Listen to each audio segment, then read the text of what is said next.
This is our overall design for Archbishop Sentamu. We've designed the building to sit boldly in the environment, to be an icon and yet welcome people in.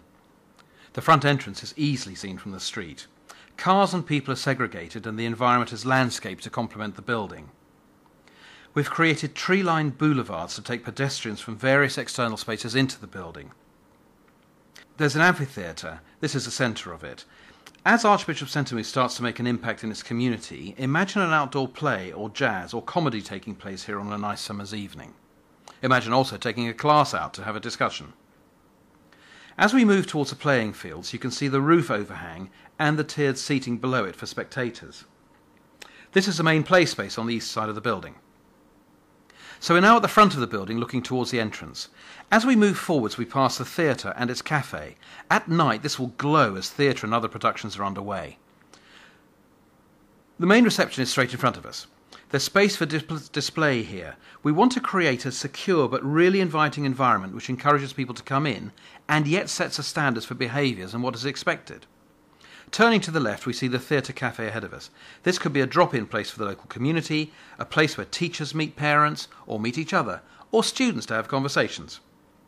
And ahead of us is a 330-seat theatre. We've shown it here hosting a visiting seminar on ecology, but it could be anything. We are now just past the theatre to our left and looking into the agora. This is a wonderfully lit space. It's lunchtime now.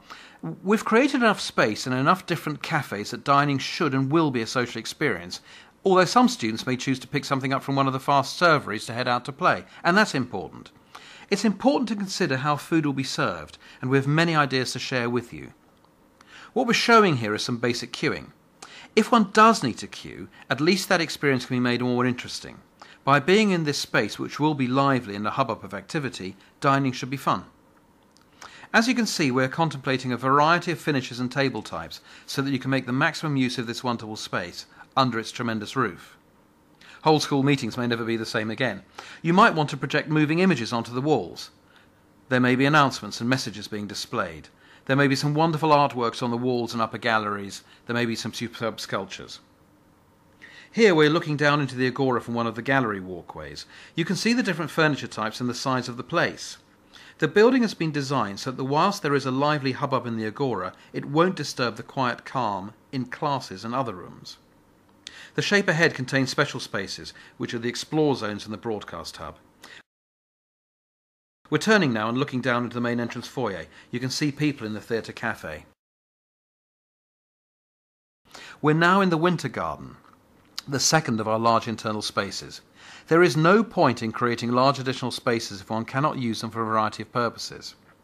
We're showing a car exhibition here opening out from the vocational learning workshops. Imagine the science and motor teams creating solar-powered racing cars and showing them off here to local business people, or a careers fair, or a parents' evening, or a new parents' evening. To our left is another cafe in the fitness suite. Behind us is the sports hall. So imagine this winter garden set out as a sports space. You might be showing the 2012 Olympics here. So far we've seen the social spaces which are designed to motivate students in their communities, to show off what the school does, to allow people to see the opportunities which arise out of a good education. This is the first of the 2 library spaces. It's designed to be a place in which you want to come and read and research, use the computer.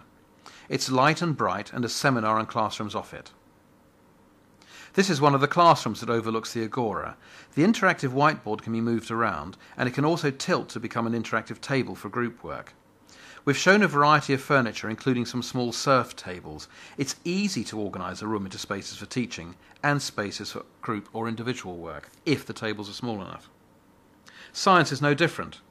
The labs are designed so that the students can do practical work on the peninsulas shown and write up and discuss on chairs and tables. Too often students are perched on stools trying to write up, or perched trying to have a group discussion. You could see art and history using these labs, if science will spare them, to enable subjects to be joined together, a bit like Galileo and Da Vinci did some years ago. We've grouped spaces to create 5 distinct clusters in order to give physical form to your house system. In each of those is an arena space. This is a larger space which can be subdivided into 2 separate ones. This is where you might have a double group lesson, say if someone is ill, or if you have some guests speaking or visiting experts. And that takes us back to where we started. We think it's an iconic, flexible future building. It will be full of interesting people doing great things for the young and not so young members of the community, and we hope you like it.